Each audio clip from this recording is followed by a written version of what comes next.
Buenas noches, gracias por acompañarnos una vez más en el observatorio cotidiano de la economía política de nuestro país y a veces del resto del mundo. Hace muy pocos días se nos informó que nuestra economía no solo no creció, sino decreció el año pasado. Y la pregunta que nos hacemos para empezar es, ¿eso permite o obliga a hablar de declive económico de México? ¿O cómo caracterizarlo? ¿Cómo explicar ese registro?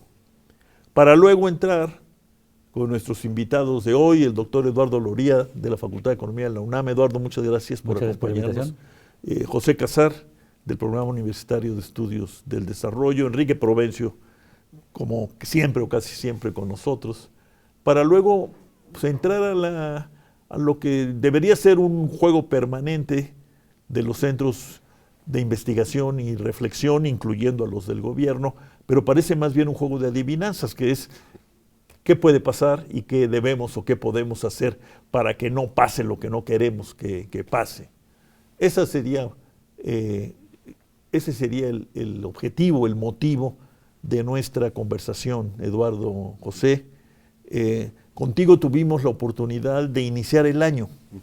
Yo equivocadamente le dije al diputado Ramírez Cuellar que con él empezábamos el año, pero bueno, para el caso no importa más que la justicia poética a la que uno está obligado. Y contigo vimos, en efecto, qué podíamos esperar después de un año, pues que como luego se ha confirmado, ya no digamos no fue accidentado, fue un año de caída en la actividad económica y probablemente de caída en la generación de empleos formales, remunerados y demás. Esa sería la cuestión que nos va a llevar dos programas de Observatorio Cotidiano en TV UNAM. Enrique Provencio. Gracias, Rolando. Gracias, Eduardo. José, efectivamente, en el primer programa que tuvimos de Observatorio este año hicimos una primera aproximación, pero en el transcurso de enero de 2020, las expectativas económicas todavía empeoraron un poco. Al principio del año todavía no sabíamos bien cómo estaba cerrando el crecimiento productivo el año anterior. Hoy ya tenemos un dato preliminar y en efecto se confirma que el Producto Nacional se redujo en 0.1, es decir, quedó alrededor de cero, pero con una tendencia que todavía no permite decir que el aparato productivo está repuntando. Por tanto, la conclusión de entrada es que en 2019 la producción per cápita, la producción por persona se redujo, dado el crecimiento demográfico, y que para 2020, pues si acaso estaremos quedándonos otra vez en cero en términos de producto por persona. Esto está teniendo implicaciones, como dijiste, Rolando, sobre todo en el empleo. Aunque también hubo un comportamiento positivo en 2019 en el ingreso, en la masa salarial, por supuesto en el salario mínimo, que permitió compensar esa caída productiva. Sin embargo, para 2020 y probablemente los años que siguen, la perspectiva económica no es tan buena y por tanto, como dices, amerita discutirse. Y además de caracterizar la situación, ¿qué podría ser el país? Eduardo Loría. Buenas noches. Tú manejas los fierros de esta profesión, tienes tu modelo de análisis y proyección económica. ¿Qué nos dices desde ahí? Sí, hace desde el año 2018, en cuanto tomó, el resultado de las elecciones, corrimos los modelos y con base en la lectura que podíamos hacer, pues la inversión era la variable más afectada por las declaraciones, cancelaciones de contratos, afectación al sector energético fundamentalmente. Y pues de ahí todo el pronóstico que hemos elaborado pues va para abajo, ¿no? Entonces hemos ahora hecho escenarios 2020-2024. Generalmente cuando uno hace escenarios hay tres: el optimista, el pesimista y el intermedio o el inercial básico. Solamente tenemos dos, no vemos ningún escenario optimista, hay uno inercial y uno pesimista. Y ese no es un error académico ni error de cálculo, sino que no lo veo. Es un error del tiempo, no de España. Error de otras cosas, ¿no? Entonces, José Casar. Gracias, Eduardo. Bien, yo tomo tu pregunta, ¿no? O sea, dices, ¿qué podemos esperar y qué podemos hacer para que no suceda lo que no queremos que suceda? Pues, ¿qué podemos esperar? Digo, si seguimos haciendo exactamente lo mismo que venimos haciendo y que tenemos X resultados, como decía el clásico, si seguimos haciendo lo mismo, no podemos esperar resultados distintos. Y no solo eso, sino que el contexto en el que vamos a hacer lo mismo, que es un contexto de desaceleración en Estados Unidos, el lío ahora con China y la desaceleración china, que ya para el año que entra, por primera vez en décadas, el pronóstico para el 21 es abajo de 6% para China. De crecimiento. El de crecimiento, sí. En fin, vamos a operar en el 2020 en un escenario externo, tal vez un poco más difícil o un poco menos favorable que el de 2019, y seguimos haciendo lo mismo.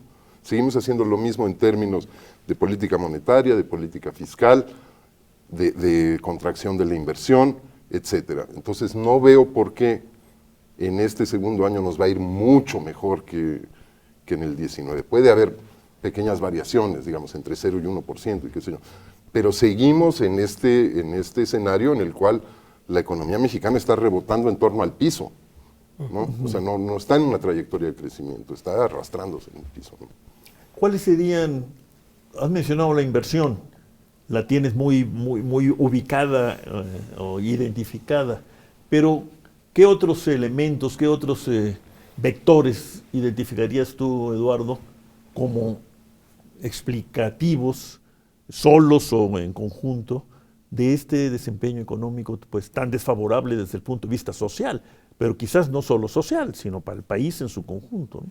Si quitáramos la parte que explica el crecimiento total, que tiene que ver con exportaciones, el crecimiento doméstico sería de alrededor de menos 2.5. O sea, si quitas las exportaciones, el crecimiento de exportaciones, sería menos 2.5 más o menos.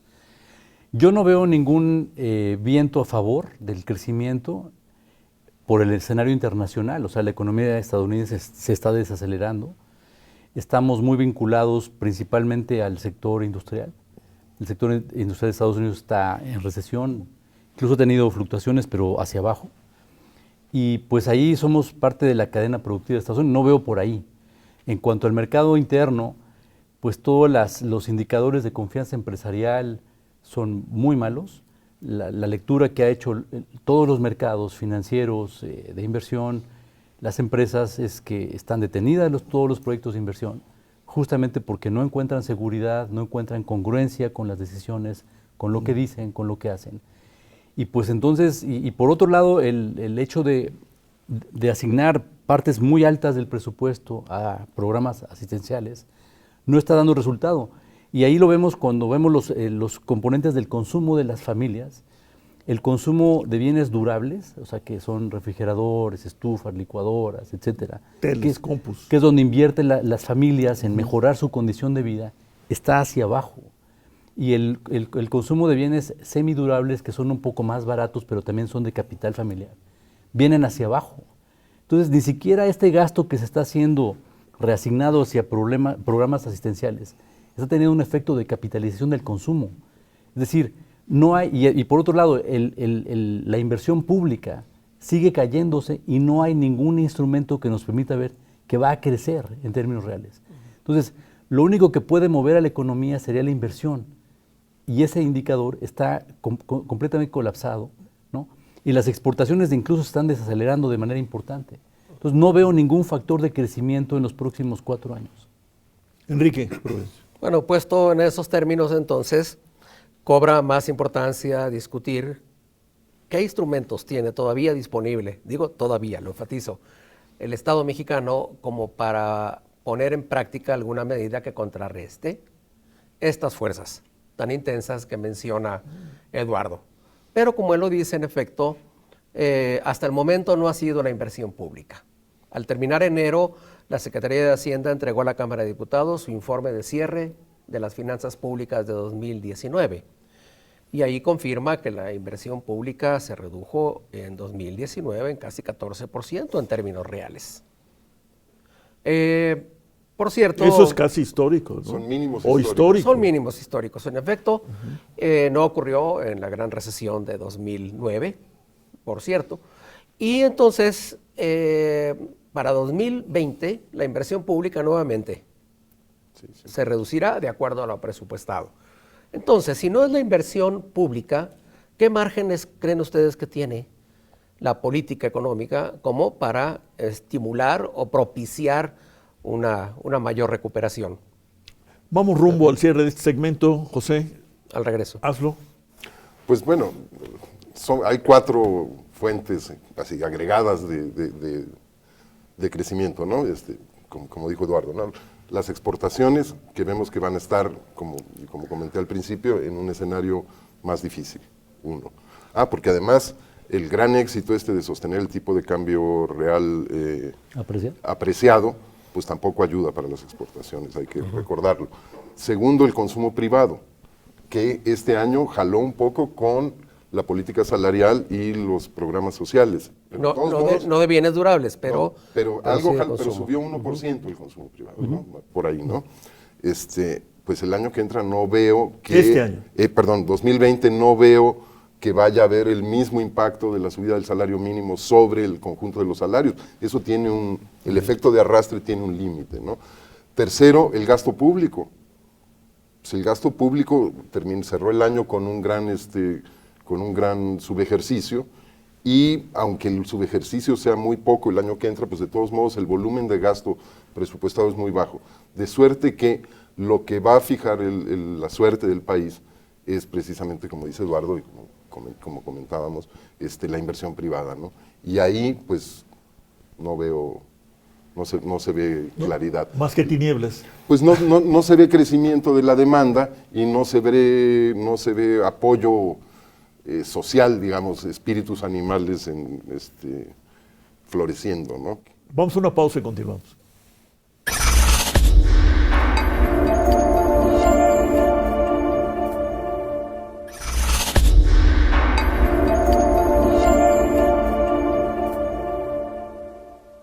Creo que fue el historiador inglés Carlyle el que bautizó nuestra disciplina como la ciencia lúgubre, ¿no? Allá por el siglo XIX, frente a las profecías de Malthus, entre otros. Estamos haciendo un ejercicio ahora en esta dimensión lúgubre de la economía. No parece haber senderos siquiera que nos permitan hablar en otros términos, Enrique.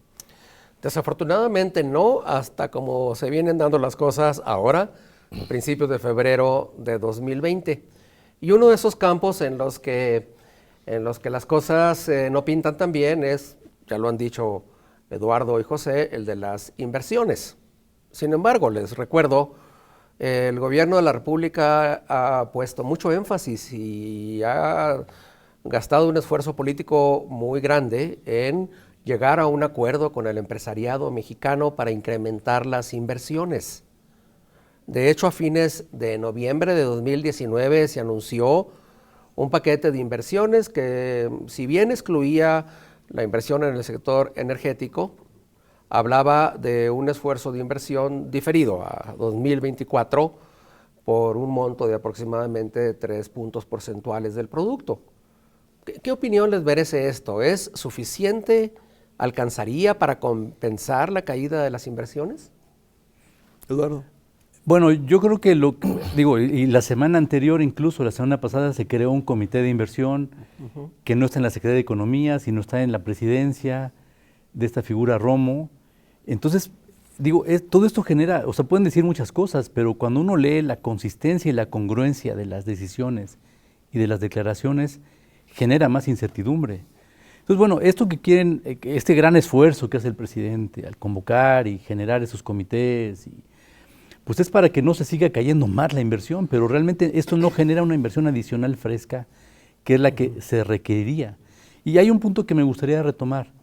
Si uno toma históricamente la inversión que se hace como proporción del producto, estamos en los niveles más bajos, que más o menos correspondería a los 80, cuando no crecimos, que fue la década perdida. Y lo peor aún es que esa tendencia parece que se está incrementando hacia abajo por la reducción de la inversión pública y por el efecto que tienen de inducción sobre la inversión privada. Un segundo factor todavía más preocupante es que ahora cada punto del PIB que se invierte tiene una eficiencia sobre el crecimiento menor que el que tenía antes. Es decir, antes un punto de crecimiento de la inversión respecto al producto tenía un efecto mucho mayor de crecimiento que el que tiene ahora. Entonces, vamos, esto es realmente preocupante. Los empresarios, aunque sí vayan a las reuniones y digan que están de acuerdo, pues las declaraciones de hace 12 o 3 semanas de la cúpula empresarial mexicana plantea claramente que no van a invertir porque su lectura es bastante mala en relación con las decisiones, con las convocatorias que hacen los cabezas de sector que tienen que ver con inversiones, que no lo van a hacer. José Casar.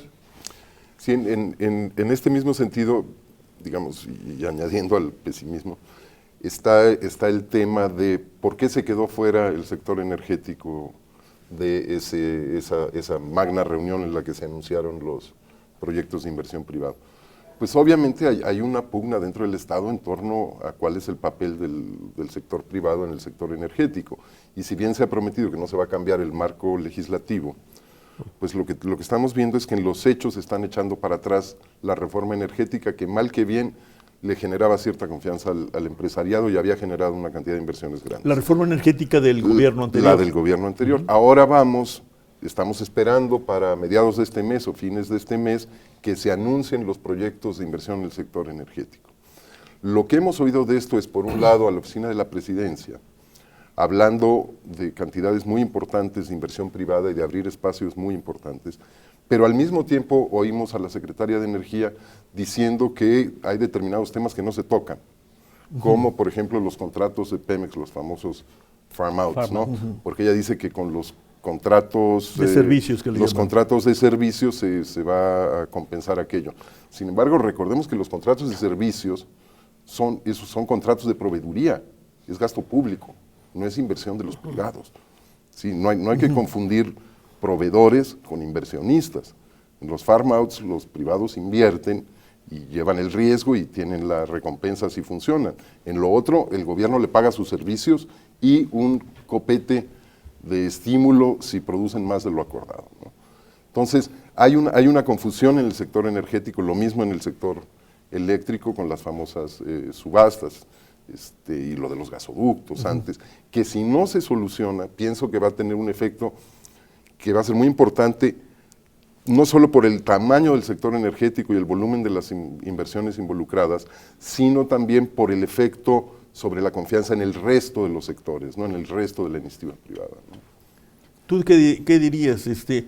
¿Cuál sería el ejemplo o los ejemplos a usar, Eduardo, para ilustrarle a nuestros generosos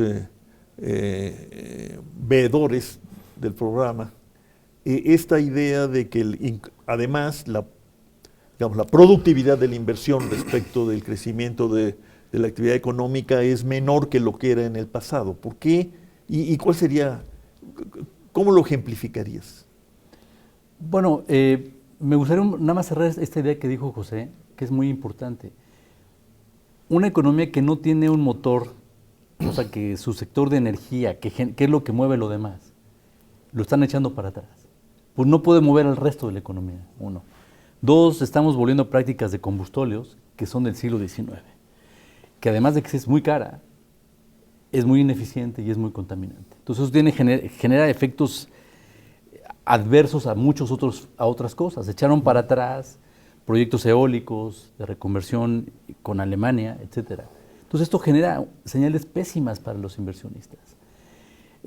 Un poco retomando tu pregunta de hace un rato, es decir, ¿cómo puedes incentivar la confianza y el entusiasmo en los que están invirtiendo para que apuesten a que no le vamos a meter al combustóleo, ni vamos a echar atrás parques eólicos, que es lo que está haciendo el resto del mundo?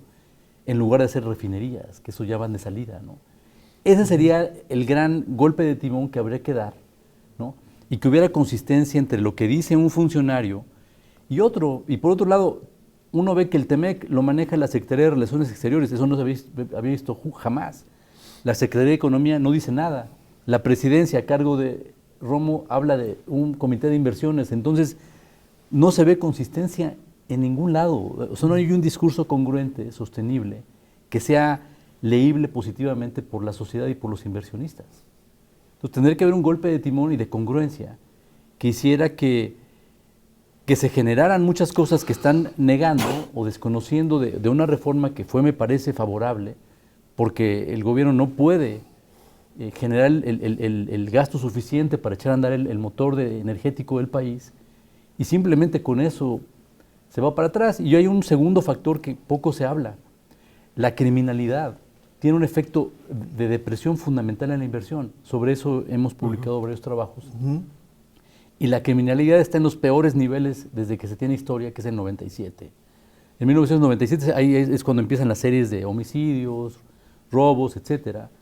Y hemos roto todos los récords el año pasado, 2019, y 2020 vamos bastante bien. Entonces, hombre, ¿quién va a invertir cuando puede ser víctima de cualquier tipo de eventualidad criminal? Pues ese es otro factor. Y cuando se dice que abrazos y no balazos, y la policía no puede realizar lo que debería, la Guardia Nacional es apedreada por la población y no pueden, porque tienen la restricción de no actuar, pues eso genera ambientes de que nadie puede invertir, y además se cierran inversiones, se cierran negocios. Enrique Provencio. Volviendo a tu punto de la economía como disciplina lúgubre, pongo sobre la mesa lo siguiente.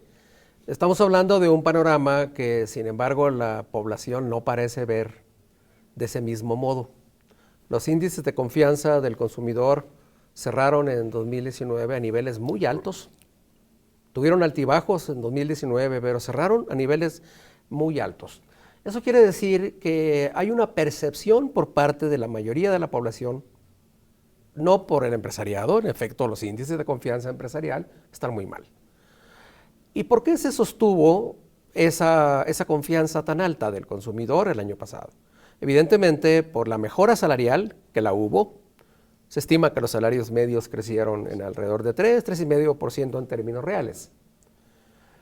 Pero eso quiere decir que la baja del crecimiento no está impactando todavía la percepción de la población. Es paradójico, porque los índices de confianza están altos. En opinión de ustedes, ¿a qué se debe eso? Bueno, yo pensaba que íbamos a hacer un programa de perspectivas económicas, pero... Sí, lo vamos a hacer. Al siguiente. Nos podemos hacer la cachucha. Ahorita ya tenemos muy poco tiempo para cerrar este programa. De politólogos, o de sociólogos. Yo creo que vamos a tener un segundo programa. Se mantiene la confianza de la gente porque ven un presidente con empatía, que lo ven cercano y lo sienten parte de ellos. Si ves las encuestas, la gente califica muy mal la mayor parte de los programas, en particular seguridad, en fin, muchas cosas, y sin embargo a él lo califican muy bien. ¿Sí? Entonces creo que es un tema en el cual nos tenemos que salir un poco de lo lúgubre de la economía y buscar otras explicaciones en otros. Estamos terminando, Eduardo. Un comentario. Concluye por nosotros. Yo me puse a estudiar qué tanto los índices de confianza del consumidor en Estados Unidos eran un buen pronosticador del crecimiento económico. La respuesta es cero.